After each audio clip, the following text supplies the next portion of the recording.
యేసుక్రీస్తు పరిశుద్ధ నామములో మీ అందరికీ శుభములు తెలియజేస్తూ ఉన్నాను. ఈ నూతన సంవత్సరంలో ప్రభు మనందరినీ దీవించి ఒక గొప్ప జాతిగా, గొప్ప ఆశీర్వాదాన్ని, గొప్ప దీవెనగా దేవుడు మనల్ని ఉంచబోతున్నారు. కనుక మనం ఈరోజు నేర్చుకున్నటువంటి అంశము, మన గృహములు, మన కుటుంబములు దేవుని కృప పొందుకోవాలంటే మనం ఎలా జీవించాలి.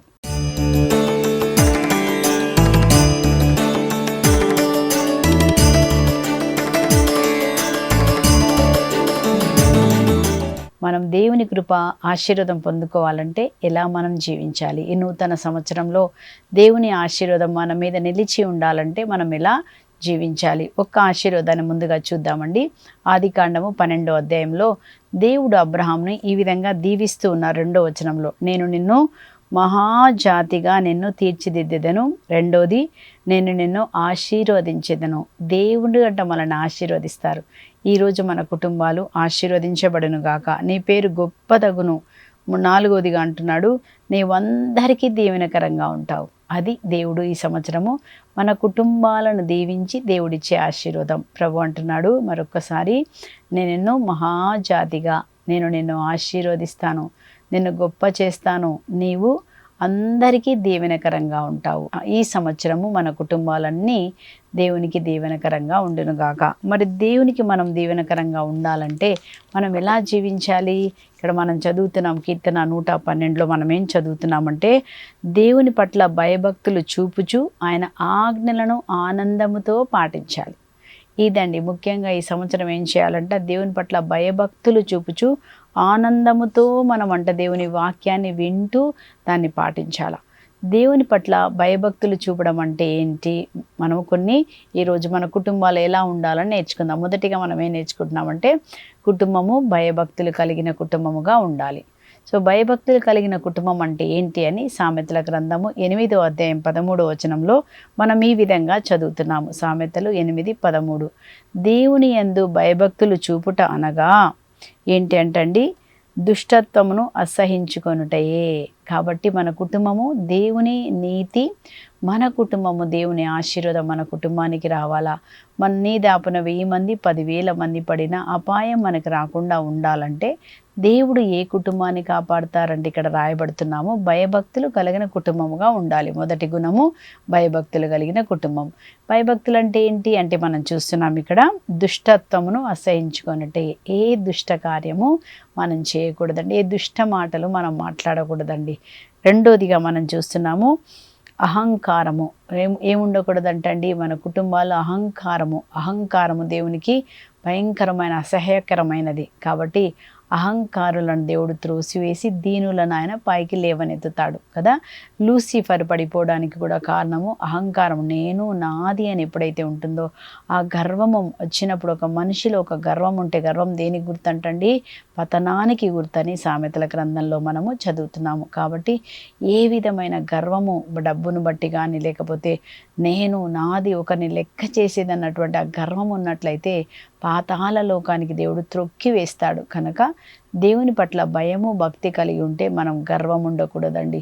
తగ్గించుకున్న వారిని దేవుడు హెచ్చిస్తారు. కాబట్టి మనము దేవుని దగ్గర మనం తగ్గించుకొని ఉందాము. మూడోదిగా మనం చూస్తున్నాము, తనను తాను గొప్పగా ఎంచుకొనుట. ఏ విషయంలో కూడా మనము గొప్పగా ఎంచుకోకూడదు. నాకు అన్నీ తెలుసు, నేనే కరెక్టు అని మనం గొప్పగా ఎంచుకోకూడదు అంటండి. కాబట్టి ఈ సమయంలో తన్ను తాను గొప్పగా ఎంచుకొనుట అనేటువంటి దాన్ని తీసేయాల. మళ్ళీ ఇంకా ఏం చూస్తున్నామండి, దుర్మార్గపు పనులు. చూసారండి 5 మనం చదువుతున్నాం ఇక్కడ. మొదటిగా దుష్టత్వమును అసహించుకొనుట. దుష్ట పనులు చేయకూడదు, ఎక్కడ చేయకూడదండి. పొరుగు వారికి చేయకూడదు, గవర్నమెంట్లో చేయకూడదు, బయట చేయకూడదు. రెండోదిగా ఏం చూసాము, అహంకారం ఉండకూడదు. మూడోదిగా ఏం చూసాము, తనను తాను గొప్పగా ఎంచుకొని తక్కిన వారిని చిన్న చూపు చూడడము, వాళ్ళని హేళన చేయడము. ఇవి చేస్తే దేవుని దృష్టి, దేవునికి ఆశీర్వాదం మన కుటుంబం మీదకి రాదు. 4వదిగా ఏం చూస్తున్నామండి, దుర్మార్గపు పనులు మనం చేయకూడదంట. కదండి. దుర్మార్గ పనులు చేసే పక్కన వారి ఇంటి వాళ్ళే తిడతాడు, దుర్మార్గుడా అంటారు కదా. సో అలాంటి పరిస్థితిలో దుర్మార్గులను దేవుడు ఏం చేస్తారు, వాళ్ళని దేవుడు శిక్షిస్తాడు. కాబట్టి ఆ పనులు చేయకూడదు. అలాగే దేవుని పట్ల భయభక్తులు కలిగి ఉండటం అంటే ఏంటి అంటే, బొంకులు నాకు గిట్టవు. బొంకులు అంటే ఏంటి చెప్పండి. మీరు చాలాసార్లు అబద్ధం చెప్తూ ఉంటాం కదండి. ఇది కాదంటాం, అది కాదంటాం, మాట మారుస్తాం, కానీ సత్యం మనం మాట్లాడం. అసత్యం మాట్లాడేవాడు సాతానికి ఏంటంటే తండ్రి, సాతాను వాళ్ళకి తండ్రి అవుతాడని యోహాను సువార్త 8:44 మనం చదువుతున్నాం. కాబట్టి దేవుని పట్ల మొదటిగా మన కుటుంబం ఆశీర్వాదం పొందాలి. ఈ సంవత్సరము దేవుడు బలముగా కుటుంబాలను బలమైనటువంటి ఆశీర్వాదం ప్రతి కుటుంబంలో దేవుడు ఇవ్వబోతున్నారండి. ప్రతి పరిస్థితిని ఆయన మార్చేస్తాడు. కాబట్టి ఏ కుటుంబాలు దీవించబడతాయి? మొదటిగా మనం చూస్తున్నాము, దేవుని పట్ల భయభక్తులు కలిగి ఉన్న కుటుంబాలు దేవుని చేత ఆశీర్వదించబడతాయి. దేవుని పట్ల భయభక్తులు కలిగి ఉండటం అంటే ఏంటి అని ఇప్పుడే మనము చూసాము. కాబట్టి మరి మనం ఇట్లాంటి పనులు 5 పనులు అక్కడ చేయకూడదు అంది కనుక ఆ పనులేవి మన జీవితంలో రాకుండా చూడాలి. ఇంకా ఏ కుటుంబం దీవించబడుతుంది, ఏ కుటుంబం ఆశీర్వదించబడుతుంది అంటే, రెండోదిగా కుటుంబంలో సమాధానం కలిగి ఉండాలంట. ఏ కుటుంబంలో సమాధానం ఉంటే దేవుడు సమాధానానికి కర్త కనుక దేవుడు ఆ కుటుంబంలో నివసిస్తాడు. ఆ సమాధానము ఉన్నప్పుడు ఏం జరుగుద్దండి, అక్కడ అలజడి ఉంటే సాతాను వస్తాడు. కనుక మనం ఏం కలిగి ఉండాలా, సమాధానం కలిగి ఉండాలని కొలసీలకు రాసిన లేఖలో మనం చదువుతున్నాం. 3:15 పౌలు గారు ఈ విధంగా రాస్తున్నారు, క్రీస్తు ప్రసాదించడి శాంతి మీ హృదయములను పరిపాలించనియండి. హృదయంలో ఏముండాలంటండి, దేవుడిచ్చిన సమాధానం మీ హృదయంలో ఉండనివ్వండి. కొట్లాటకు మీరు వెళ్ళకండి, కోర్టు కేసులకు మీరు వెళ్ళకండి, అలజడిని మీరు చేయకండి. ఏమంటున్నాడు, సమాధానం కలిగి ఉండాలంట.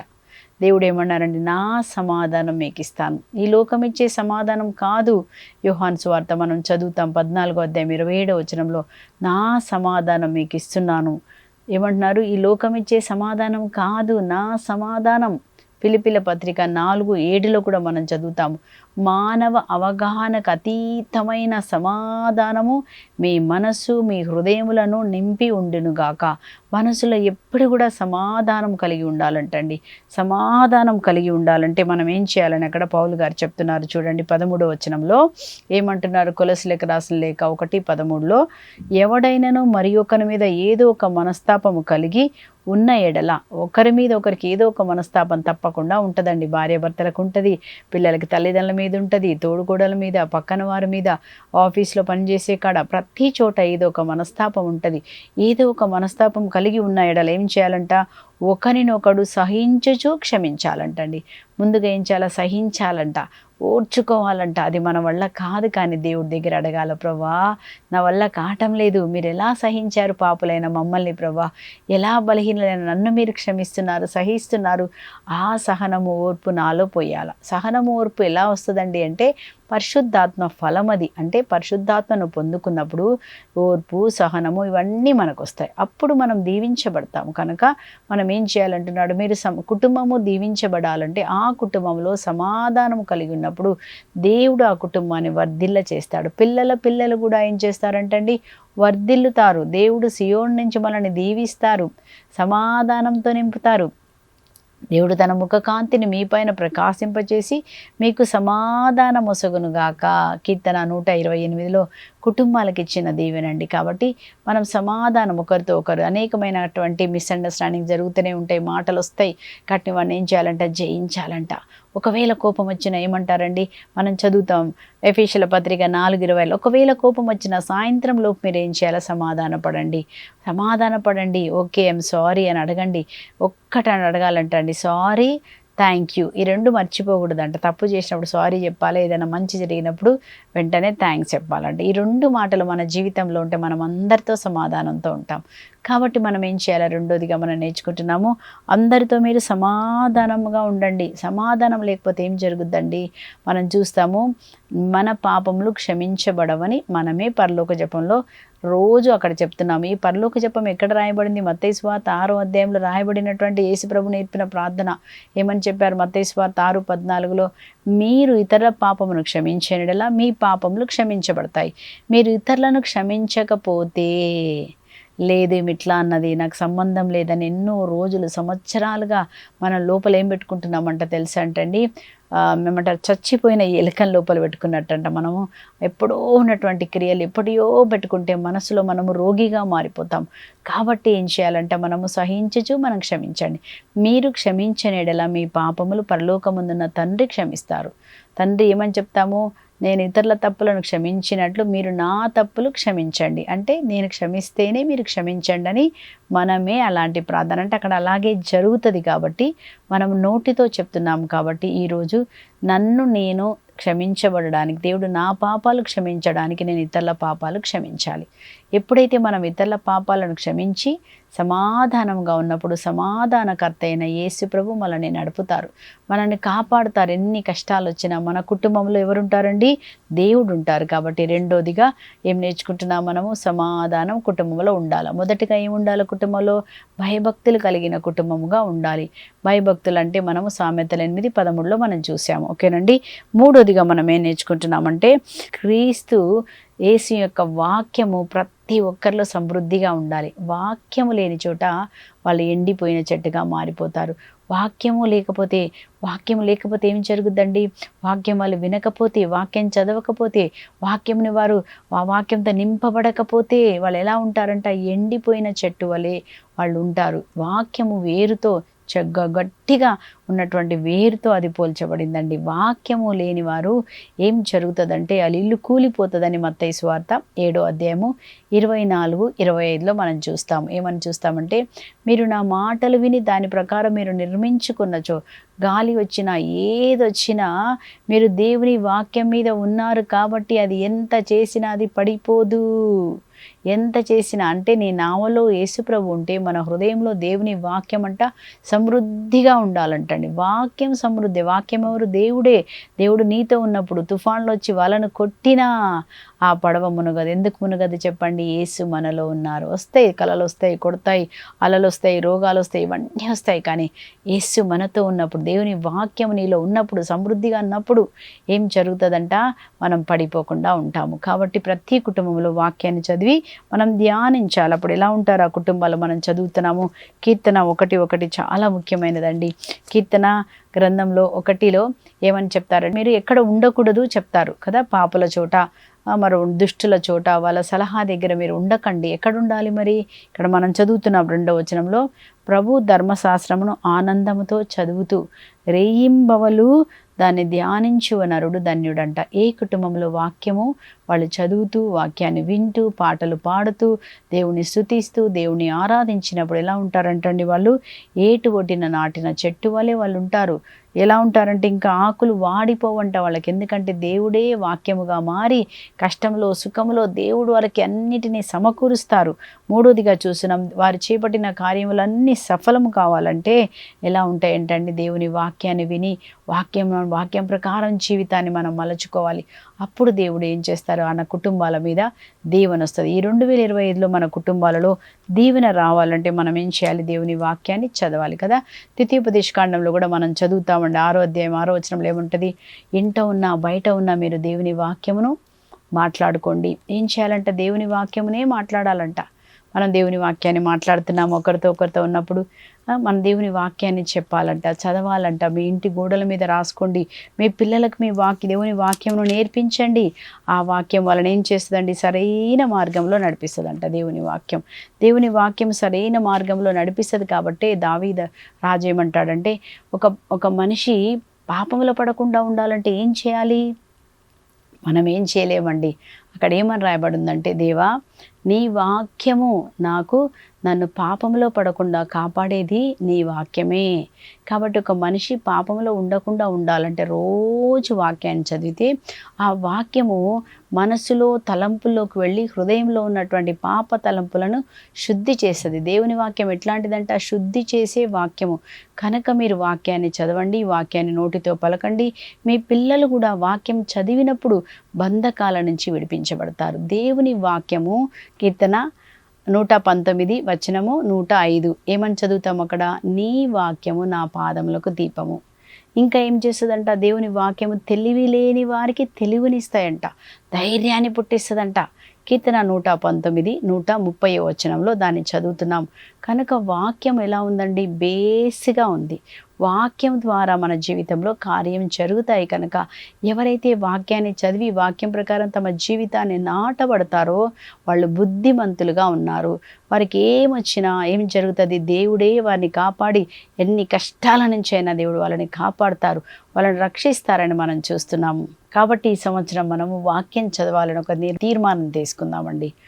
దేవా, ప్రతిరోజు ఒక్క అధ్యాయము, కొత్త వారైతే ఒక్కటండి, కనీసం 2 అధ్యాయాలు ప్రతిరోజు చదివి దాన్ని ధ్యానించినప్పుడు ఆ వాక్యం మనకి జీవముగా మారుతుంది, మన పాదములకు దీపముగా మారుతుంది, తెలివి లేని వారికి తెలివిగా ఇస్తుంది, జీవమునిస్తుంది. ఇవన్నీ కూడా మనకి రావాలంటే వాక్యం ద్వారా సాధ్యం. వాక్యమే యేసుప్రభు అయినారు. కాబట్టి యేసుని కలిగి ఉన్నప్పుడు మనము, పౌలు గారు ఏం చెప్తారంటే, క్రీస్తును ఆధారముగా చేసుకుని మీ జీవితంలో నిర్మించుకోవాలా. క్రీస్తును ఆధారముగా చేసుకుని జీవించడం అంటే ఇందాక మనం నేర్చుకున్నాం కదండి. మొదటిగా దేవుని యందు భయభక్తులు మనము కలిగి ఉండాలి కదా. దేవుని యందు భయభక్తులు కలిగి ఉండడమే దేవుని జ్ఞానం. కాబట్టి మనం భయభక్తులు కలిగి ఉండాలని మనం నేర్చుకున్నాము. రెండోదిగా మనం ఏం నేర్చుకున్నామండి? కుటుంబాలలో సమాధానం ఉండాలని మనం నేర్చుకున్నాం కదా. మూడోదిగా కుటుంబాలు వాక్యం చదివినప్పుడు మనం ఏం చేస్తాం? క్రీస్తుని ఆధారముగా చేసుకొని, క్రీస్తు లేకుండా ఉన్నప్పుడు మనం చూసాం లాస్ ఏంజల్స్లో ఎలా ఇల్లు కారిపోయి, మన దగ్గర కూడా ఇలాగా ఎంతోమంది మరణించారు కదండి. క్రీస్తు లేని వారికి ఏముంటుందండి? నిత్య నరకానికి వాళ్ళు వెళ్తారు. కాబట్టి క్రీస్తు ఉన్నప్పుడు సమృద్ధిగా మనకి దేవుడు ఏం చేయాలి? ఆయన వాక్యం సమృద్ధిగా ఉండాలంట మన జీవితంలో. కాబట్టి వాక్యాన్ని మనం చదవడానికి ఒక తీర్మానం చేసుకొని మనము దేవుని కుటుంబాల్లో దేవుని ఆజ్ఞలను పాటించేవారిగా ఉండాలంట. భయభక్తులతో పాటించేవారుగా ఉండాలి. మనం చదువుతున్నాం. అట్లాగే నాలుగోదిగా మనం ఏం నేర్చుకుంటున్నామంటే పరిశుద్ధులై మనం ఉండాలంటండి. ఎలా ఉండాలి? పరిశుద్ధమైన జీవితం జీవించకపోతే ఏం జరుగుతుందంటే ఈ శరీరం నశించి నరకంలోకి మనం వెళ్ళిపోతాము. కాబట్టి మనం పరిశుద్ధంగా జీవించాలని 1 తెస్సలోనికీయులకు రాసిన లేఖలో 4వ అధ్యాయంలో 3వ వచనంలో మనము ఈ విధంగా చదువుతున్నాము. మీరు పవిత్రులై ఉండవలెననియు భోగవాంఛలకు దూరముగా ఉండవలెననియు మీ విషయమున దేవుడు సంకల్పించి ఉన్నాడు. ఏమన్నారంట? ఎలా ఉండాలంట? మీరు పవిత్రులై ఉండాలని దేవుడు కోరుకున్నాడు. భోగ వాంఛలకు మీరు దూరంగా ఉండాలని దేవుడు మన విషయంలో కోరుకుంటున్నాడు. ఎందుకంటే మనము పరలోకానికి వెళ్ళాలి. మనం ఇక్కడ కాదండి. ఇంకా మనం ఎక్కడికి వెళ్ళాలి? ఈ లోక పౌరులం కాదంట, పరలోక పౌరులం మనము.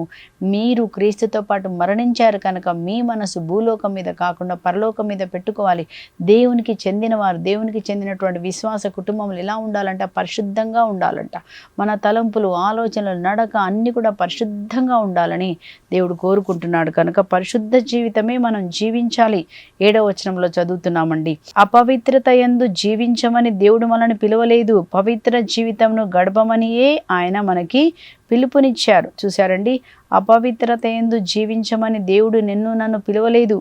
కాబట్టి ఎలా ఉండాలంట? ప్రతి వ్యక్తియు పవిత్రముగా, గౌరవముగా తన శరీరమును అదుపులో పెట్టుకోవాలి. పరిశుద్ధంగా, ఒకటి ఏమన్నాడు? గౌరవంగా అంటే మర్యాదగా ఉండాలంటండి. మన నడక, మన చూపు అన్నీ కూడా ఎలా ఉండాలంటున్నాడు? మనము ఆధీనంలో, దేవుని ఆధీనంలోకి రావాలి. అప్పుడే దేవుడు మన జీవితంలో కార్యం చేస్తారని మనం చూస్తున్నాము. కనుక ఈ సంవత్సరము మన గురించి, నా తలంపులు, ఆలోచనలు ఎట్లా ఉన్నాయి? దేవుని యొక్క ఉగ్రత మన మీదకి రాకముందే మనం యేసు రక్తంలో కడగబడినప్పుడు పరిశుద్ధపరచబడతాం. ప్రతిరోజు చెప్పాలి, దేవా నా తలంపులు, నా ఆలోచనలు అన్నీ నీ రక్తంలో కడగండి. ఏదైనా నా లోపల చెడ్డ ఉన్నట్లయితే దాన్ని తీసేయండి. దావీదు రాజు గారు అదే ప్రార్థన చేస్తారు. కీర్తన 139లో చివరి వచనంలో అంటాడు, దేవా నాలో చెడ్డ ఏమైనా ఉన్నదేమో చూడు ప్రభా, నన్ను శుద్ధి చేయి ప్రభా, అయ్యా నన్ను కడుగు ప్రభా, నీ రక్తంలో నన్ను కడిగి శుద్ధి చేయి. ఈరోజు మనము కూడా అలా అడిగినప్పుడు దేవుడు చేస్తారు. అందుకే మనం చదువుతున్నాము రోమాపత్రిక 6:13లో ఇలా చదువుతున్నాము, దౌష్ట్యమునకు సాధనముగా మీ శరీరములందు ఏ అవయములను పాపమునకు అప్పగించకండి. ఏ అవయము కూడా పాపానికి మీరు అప్పగించకూడదు. కన్నులు మనం ఏం చూస్తున్నాం ఫోన్లలో కదండి, అది కూడా ఇంపార్టెంట్. మన కన్నుల ద్వారా ఏం చూస్తాము? మన ఫోన్లలో కొంతమంది అయితే చీరలు చూస్తారు, కొంతమంది అయితే అది చూస్తారు, కొంతమంది న్యూస్ చూస్తారు. ఇవన్నీ కూడా మనకి కల్మషతాన్ని చేస్తాయి. కనుక మన కన్నులు దేవుణ్ణి చూడాలని కోరుకోవాలండి, పరిశుద్ధతని చూడాలని కోరుకోవాలంట కదా.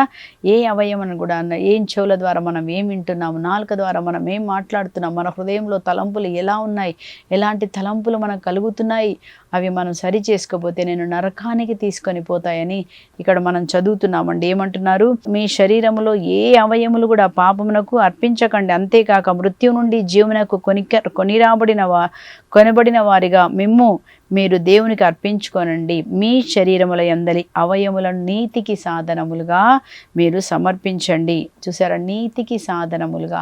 నా చేతులు ప్రభా నీతి పనులే చేయను, నా కన్నులు అయ్యా పరిశుద్ధతనే చూడును గాక. యోబు అన్నారు కదా, ఏ స్త్రీని కూడా నేను మోహతలంపులతో చూడనని ఒక తీర్మానం చేసుకున్నాడు. మనం కూడా అలాంటి తీర్మానం చేసుకోవాలి. ఒక తీర్మానం లేకుండా ఏది జరగదండి.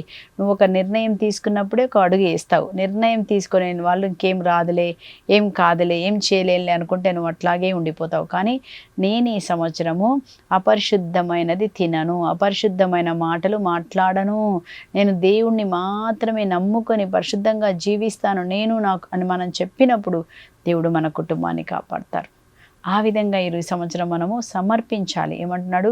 పరిశుద్ధతగా మనము జీవించాలని మాత్రమే దేవుడు మనల్ని పిలిచారని మనం చూస్తున్నామండి. ఒకవేళ పరిశుద్ధంగా లేకపోతే ఏం జరుగుతుంది? మనకు తెలుసు, ఈ లోకము దాని వ్యామోహములు గతించిపోతాయి, ఇవన్నీ గతించిపోతాయి. అప్పుడు ఏం జరుగుతుంది? మన శరీరము నరకంలో కాలిపోతుంది. అలాగా కాలిపోకుండా ఉండడానికి మనం ఏం చేయాలంటే, నిత్య జీవములకు మనం వెళ్ళడానికి మన శరీరములను పరిశుద్ధాత్మక నిలయములు కనుక పరిశుద్ధముగా జీవించుటకు మీ శరీరంలో అవయములను నీతికి సాధనములుగా మీరు అర్పించండి. మనం దేవునికి మన శరీరాన్ని, మన కుటుంబాలను దేవునికి మనం సమర్పించి ఆయన రక్తంలో కడుక్కొని మనం పరిశుద్ధంగా, మీరు పరిశుద్ధమైన రాజరికపు గురుకులము మీరు, మనము దేవుని యొక్క యాజకులం, మనము పరిశుద్ధంగా ఉండాలని మనం ప్రార్థన చేసుకుందాం. ఇంకొకటి, మనము ఈ సంవత్సరం మన కుటుంబం దీవించబడాలంటే మనం ఏం చేయాలని మనం నేర్చుకుంటున్నామండి. ఎలాంటి కుటుంబాలుగా ఉన్నప్పుడు దేవుడు దీవిస్తారు. మనం ఇంకా 5వదిగా మనం చూస్తున్నాము, అతిథి మర్యాదలు మీరు చేయండి. ఎలాంటి కుటుంబాలుగా ఉండాలంటండి, మనము అతిథి మర్యాదలు మనం చేసినప్పుడు మన కుటుంబాలు దీవించబడతాయని హెబ్రీల పత్రికలో మనం చదువుతున్నాము. హెబ్రీల పత్రిక 13వ అధ్యాయంలో 2వ వచనంలో మనము ఈ విధంగా చూస్తున్నాము. పరాయి వారికి ఆతిథ్య మొసగుటలో మీరు అశ్రద్ధ చేయకండి. పరాయి వారు ఎవరండి? మీ బంధువులు మాత్రమే కాదు, చాలామంది బంధువులకు మాత్రమే, తెలిసిన వాళ్ళకు మాత్రమే కదా. దేవుడు అంటాడు, మిమ్మల్ని ప్రేమించిన వారిని మాత్రమే ప్రేమిస్తే అందులో మీ ప్రత్యేకత ఏముంది? మత్తయి సువార్త 5వ అధ్యాయంలో 45-46లో ప్రభు చెప్తూ ఉన్నారు మనకి. మిమ్మల్ని ప్రేమించిన వారిని, మళ్ళీ మిమ్మల్ని పార్టీకి పిలిచిన వారిని పిలిస్తే అందులో ప్రత్యేకత ఏముంది? దానివల్ల నీకు ఏ బహుమానం రాదు. వాళ్ళు మిమ్మల్ని పిలిచారు, మీరు వాళ్ళని పిలిచారు, అయిపోయింది అంతటితో.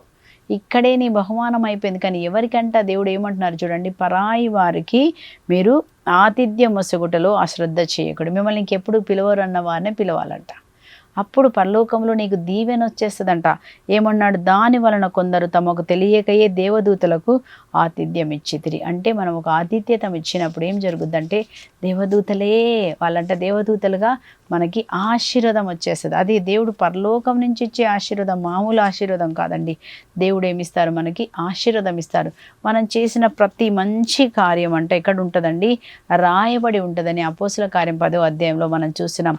అపోస్తుల కార్యం 10వ అధ్యాయంలో అక్కడ మనం ఏం చదువుతున్నామంటే, కొర్నేలితోటి అక్కడ కొర్నేలు కుటుంబం ఎలా ఉందని చెప్తున్నారు. 2వ వచనంలో మనం చదువుతున్నాము. అతని కుటుంబంలో వారందరూ మొదటిగా దేవుని యందు భయభక్తులు కలిగి ఉన్నారు. రెండోది పేద సాధలకు దాన ధర్మములు చేశారు. మొదటిగా భయభక్తులు కలిగి ఉన్నారు, రెండోదిగా ఏం చేస్తున్నారండి? పేదవారికి దాన ధర్మములు. మూడోదిగా కుటుంబం దీవించబడడానికి కారణం ఏంటి అంటే, వాళ్ళు సదా ప్రార్థించారంట. ఈ 3 ఈ కుటుంబంలో కొర్నేలి కుటుంబము ఈ బైబిల్లో రాయబడడానికి కారణము, కొర్నేలు కుటుంబానికి ఒక దేవదూత రావడానికి కారణము, కొర్నేలు కుటుంబం దీవించబడడానికి కారణం ఏంటి? ఇక్కడ 3 విషయాలు చెప్తున్నారు. ఏమంటున్నారంటే, కొర్నేలు ఎలా ఉన్నాడంటండి, ఆ కుటుంబము దేవుని యందు భయభక్తులు కలిగి ఉన్నారు. దేవుని యందు భయభక్తులు కలిగి ఉండటం అంటే ఏంటండి? సామెతలు 8:13లో మనం ఇందాకే చూసాం. అవన్నీ మన జీవితంలో ఉండకూడదు. ఇంకా ఏం చేస్తున్నారంట? పేద సాధలకు దాన ధర్మం చేశారంట. అప్పుడు ఏం చేస్తున్నారు చూడండి. అప్పుడు దేవదూత వచ్చి చెప్తున్నారు 4వ వచనంలో ఏమంటున్నారంటే, నీ ప్రార్థనలు ధర్మ కార్యములు దేవుని సన్నిధిలో జ్ఞాపకార్థంగా, అంటే మనం చేసినటువంటి ప్రతి ప్రార్థన, మనం చేసినటువంటి ప్రతి దానము, ఎవరికైతే మనం ఇస్తున్నామో రహస్యంగా ఒకరి పేదవారి కన్నీళ్లు తుడిచినప్పుడంట అది జ్ఞాపకార్థ పుస్తకంలో రాయబడి తిరిగి మనకు దీవెనిస్తారంటండి. చూసారండి, దేవుడు అంటారు, మీరు పేదలకు అప్పిచ్చేవాడు దేవునికే అప్పిచ్చిన వారు అవుతారంట. కాబట్టి దేవుడు ఆ అప్పు తీరుస్తాడంట. మనం పేదలకు అప్పిస్తే అదే దేవునికి అప్పిచ్చిన వారై దేవుడు ఏం చేశారు, అప్పుడు తన అప్పును తీరుస్తారు. ఎలా తీరుస్తారు? మనం చదువుతున్నాము కీర్తన 41లో 1 నుంచి అక్కడ మనం చూసినప్పుడు 3వ వచనం వరకు ఏమని రాయబడిందంటే, పేదలను ఆదరించువాడు ధన్యుడు, అతనికి వాటిల్లినప్పుడు ప్రభు వాడిని ఆదుకుంటారంట. ఎలా తీరుస్తాడు నీ అప్పు అంటే, నీకు ఆపద వాటిల్లినప్పుడు నువ్వు పేదలకు చేసిన సేవను బట్టి దేవుడు నిన్ను ఆదుకుంటాడు. నీ కానుక దేవుని దగ్గర ఎలా ఉంటుందంట, జ్ఞాపకార్థంగా. రెండోదిగా ప్రభు అతన్ని కాపాడి ప్రాణమును సంరక్షిస్తారు. మూడోదిగా తన దేశమును సుఖశాంతులతో నువ్వు ఉండేటట్టుగా చేస్తారు. నాలుగోదిగా మనం చూసినాము, తన విరోధుల చేతికి చిక్కకుండునట్లు దేవుడు మనల్ని కాపాడతారు. ఐదోదిగా మనం చూసినాము, అతడు రోగగ్రస్తుడై మంచము పట్టినప్పుడు ప్రభు అతనికి సహాయం చేసి ఆరోగ్యం చేస్తాడు. నీ మంచి కార్యములు, నీ ధర్మ కార్యములు దేవునికి జ్ఞాపకార్థంగా ఉండాలి. అప్పుడు ఏం జరుగుద్దంట, విరోధుల చేతికి చిక్కకుండా మంచము పట్టకుండా మనల్ని కాపాడతారు. కనుక దేవుని యందు భయభక్తులు గల కుటుంబాలు దీవించబడతాయి. ఇలాంటి కుటుంబాలు దీవించబడతాయి. ఈ సంవత్సరం మనం దీవించబడాలంటే ఏం చేయాలని ఈరోజు మనం నేర్చుకున్నాము. కనుక వీటన్నిటిని మనం ధ్యానిస్తూ మనం ఏం చేయాలండి, దేవుని యందు భయభక్తులు కలిగి మనం సదా ప్రార్థిస్తూ పేదలకు సహాయం చేస్తూ పరిశుద్ధమైన జీవితం జీవిస్తూ సమాధానంతో నింపబడినప్పుడు మన కుటుంబాలను దేవుడు దీవిస్తారు. ఈ దీవెనలన్నీ మన మీదకి వచ్చి వేయనుగాక. దేవుడు మనల్ని ఆశీర్వదించునుగాక. ఇలాంటి కుటుంబాలుగా మనందరం మారిపోదుము గాక. దేవుడే చేస్తారు. ప్రార్థించుకుందాం. పరిశుద్ధుడైన తండ్రి, ప్రేమ స్వరూపుడమైన దేవ, కీర్తన 128లో దేవుని యందు భయభక్తులు గలవారు నరుడికి ఇలాంటి దీవెనలు వచ్చినని రాయబడింది. ప్రభా, ఈ రోజునైనా మేమందరం దేవా నీ యందు భయభక్తులు కలిగి జీవించే కృపను మా అందరికీ దయచేయండి. ఎక్కడైనా ఏదైనా పాపం ఉన్నట్లయితే మీ రక్తంలో కడగండి, శుద్ధి చేయండి. మరొక్కసారి నీ వాక్యం చదవడానికి, ప్రతి కుటుంబానికి, ప్రతి కుటుంబంలో ప్రార్థన జరగడానికి, దాన ధర్మాలు చేయడానికి, అతిథి సత్కార్యములు చేయడానికి, పరిశుద్ధంగా జీవించడానికి మీ కృప, మీ కనికరం ఇచ్చి మేమందరం నీ అబ్రహాము దీవెన పొందుకునేలాగా సాయం చేయమని యేసుక్రీస్తు అతి పరిశుద్ధ నామం పేరిట అన్నీ అడిగి పొందుకొని ఉన్నాం పరలోకపు తండ్రి. Amen, amen. దేవుడు మీ అందరినీ దీవించి కాచి కాపాడునుగాక. ఆమెన్. Praise the lord.